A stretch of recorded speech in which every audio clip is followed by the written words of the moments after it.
For example ఆ కంపెనీలో .NET project ఉందనుకోండి, జావా ప్రాజెక్ట్ ఉందనుకోండి, వాళ్ళు ఏం చేస్తారంటే we required a fresher who are completed graduation, who are skilled or trained in particular technology called .NET or Java.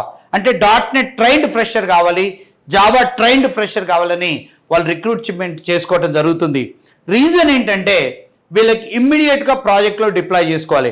వాళ్ళకి మళ్ళా .NET జావానో ట్రైనింగ్ ఇచ్చే బడ్జెట్ ఉండదు, వాళ్ళు అంత రిస్క్ తీసుకోరు, వాళ్ళకి అవసరం లేదు. సో ఇలాంటి రిక్రూట్మెంట్, ఈ medium size small size companies రిక్రూట్మెంట్లో వాళ్ళు వాళ్ళ కంపెనీ ప్రిమిసెస్లో చేసే రిక్రూట్మెంట్ని ఆఫ్ క్యాంపస్ రిక్రూట్మెంట్ అంటారు. వీళ్ళు ఇంకొక స్టెప్ ముందుకేసి వీళ్ళు ఏం చేస్తారంటే క్రీమ్ పీపుల్ కోసం వీళ్ళు అమీర్పేట్ లాంటి ప్లేసెస్లో ఇన్స్టిట్యూట్స్కి వస్తాయి. ఇప్పుడు మాలాంటి ఇన్స్టిట్యూట్కి వస్తాయి. .NET ట్రైన్డ్ ఫ్రెషర్ అవసరం అన్నప్పుడు జనరల్గా హైదరాబాద్లో చాలా కంపెనీస్ నన్ను అప్రోచ్ అవుతాయి. ఆ విధంగా వీళ్ళు ఇన్స్టిట్యూట్స్కి వచ్చి .NET ఫ్రెషర్ కావాలంటే .NET ఇన్స్టిట్యూట్స్కి, జావా ఫ్రెషర్ కావాలంటే జావా ఇన్స్టిట్యూట్స్కి వస్తాయి.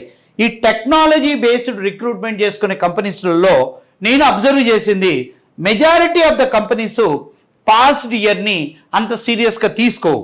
అంటే నేను 100% చెప్పను, ఒక 10 కంపెనీలు వచ్చినట్టయితే 2 లేదా 3 కంపెనీలు వీళ్ళు కూడా మాకు లేటెస్ట్ పాస్డ్ 24, 23, 22 లాస్ట్ 3 years లేదా 20 నుంచే కావాలి అని అడగటం జరుగుతుంది.